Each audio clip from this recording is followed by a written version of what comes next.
Good morning, thanks for joining me. I've come out today into some local woodland.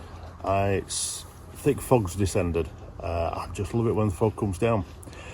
It certainly gives a whole different dimension to woodland photography. The fog gets in between the trees, the stuff gets further away, there's more separation, it becomes slightly more hazy, and it really can improve your compositions. Come across this composition here. It's got a nice leading line, it's got a footpath going through, which will draw your eye into the scene.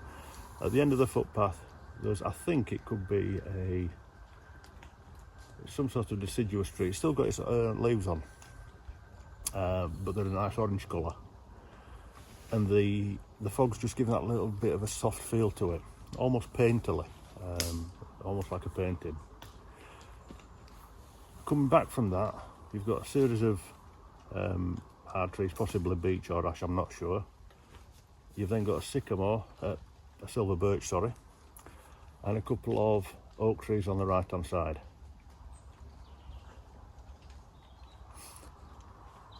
I'm using ISO 100.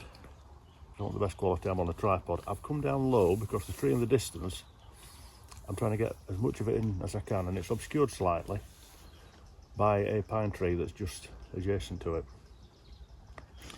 I've got F11 because although it's not a massively long depth of field, it's not that far away, the relative distance between the trees that I want in focus at the front and that tree in the distance, because of how close it is to the camera, I want a good depth of field. I want the bark to be sharp, I want the details there to have.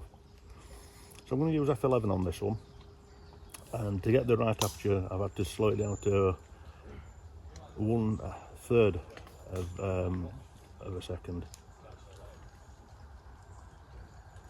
on a timer. So let's see what this comes out like.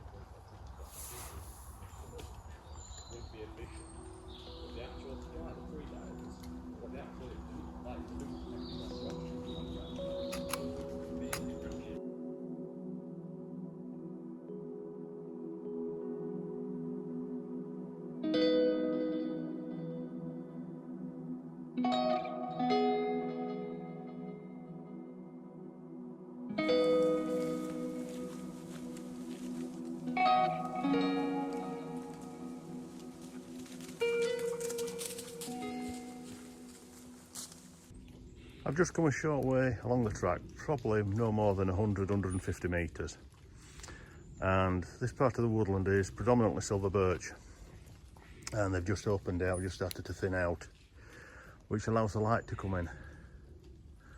And as the light comes in,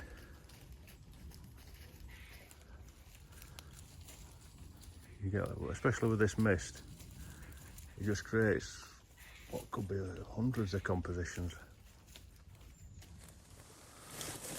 So I thought I'd share this composition as I'm looking at it.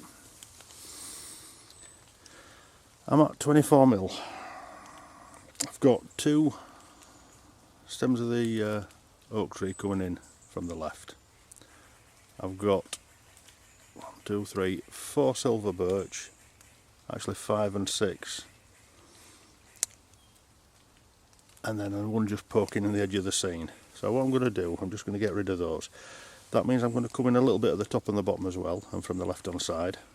But I'm not bothered about losing some of the sky detail. I want it to come down a little bit darker. I'm never going to get the tops of the trees in, and I don't want them in, because the light at the top is going to draw your eye out of the frame. So I'm just going to close the focal length down slightly.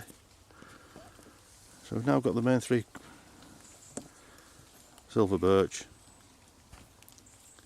and the oak. So I'm just going to span across. I might just come back out ever so slightly. Okay, what I might be tempted to do, just take it down ever so slightly more, cut out that next single silver birch. Right, so I've adjusted the composition. I've now got the oak framing it from the left and the 3 trees on the right.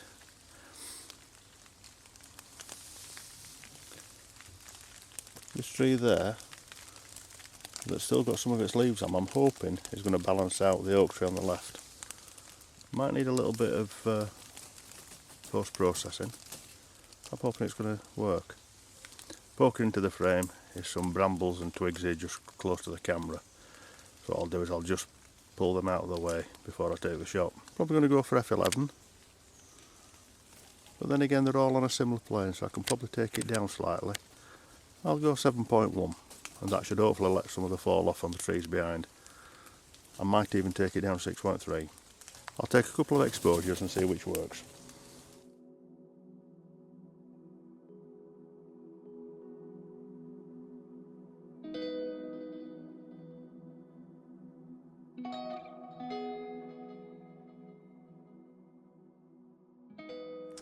One of the interesting things is that it's always worth just turning around, having a look in the opposite direction.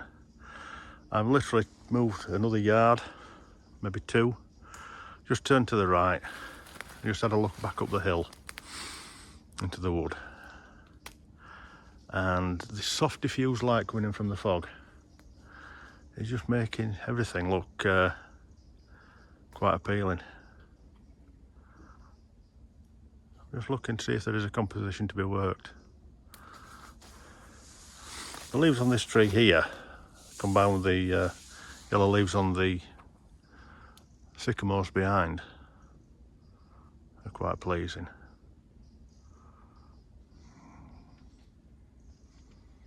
The trouble is, some of these trees here, just trying to get an alignment on these. I might just have to move over ever so slightly, just to see if I can get something. But oh, no. The gnarly trees in the background, I don't know if I like them or not. So I'll tell you what I'm going to do. Move back to this orientation, move over here slightly, and I reckon there's a good portrait shot to be had there.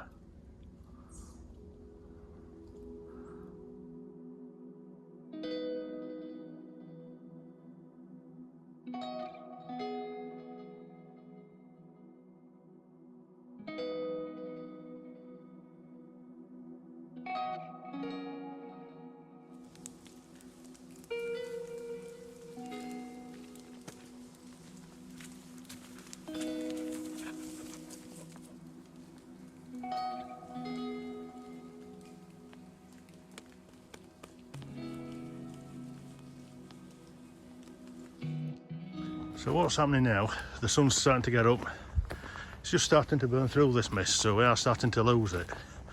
But you're just getting that little bit of mist here, you know, hanging in the atmosphere.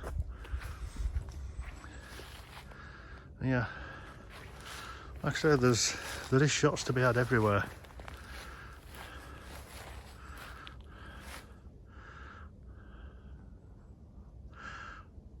I'm tempted to give this a go. Yeah, I'll see if this can be made into anything.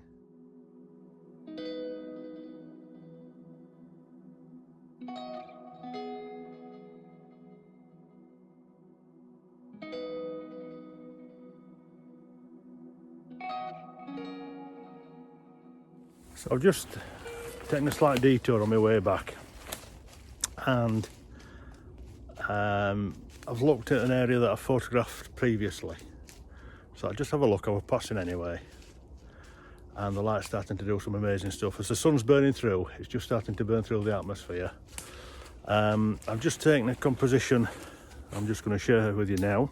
So yeah, I've just taken this composition looking up this avenue with all the beautiful autumn colours. I'll see what that turns out like, see if it makes it into the video or not.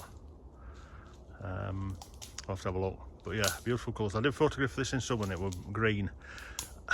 And the shape caught my eye, but the colours were just a little bit too just boring and dull and green, to be fair. But now it's autumn, it's starting to really come on.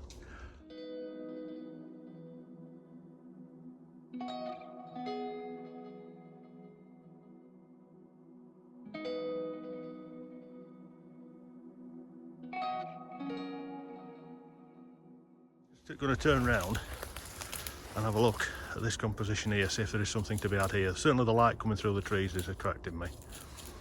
Maybe even there in the distance there's some bracken there, it's going to be reflecting off there. I've got to admit, one of the things I'm a sucker for is a sunburst, you know, like a starburst. And especially when you've got the atmosphere in the air as well. Hopefully you get some nice bands of light coming through. Sun's quite high now. We're up to probably, it must be nearly 11 o'clock. So the sun's quite high in the sky. So the beams of light that are cutting through are going to be quite vertical rather than horizontal, or sort of 45 degrees. But nevertheless, now the way to get a starburst is just for the sun to be obscured by a branch, and the sun, because obviously the sun's light is that powerful, it's just bleeding round the branch, and then you close your aperture down to around f13 or more, and you can just get a nice sunburst coming through.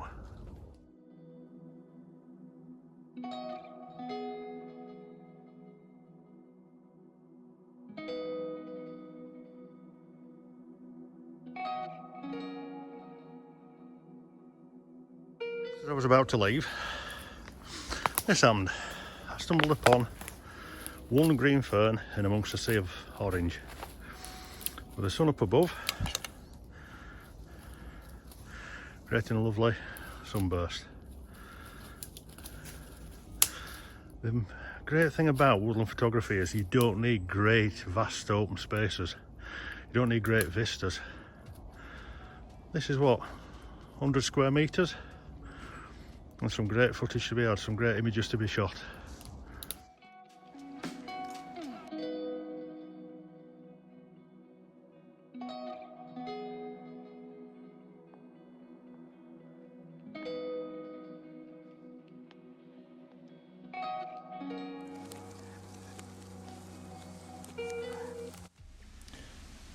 Thanks for watching this video. I hope you've enjoyed it. I hope you like the photographs I've shared with you. If so, why not subscribe, drop me a like, and if you have any questions or suggestions, drop a line in the comments. I'll be keen to hear from you. So until next time, take care.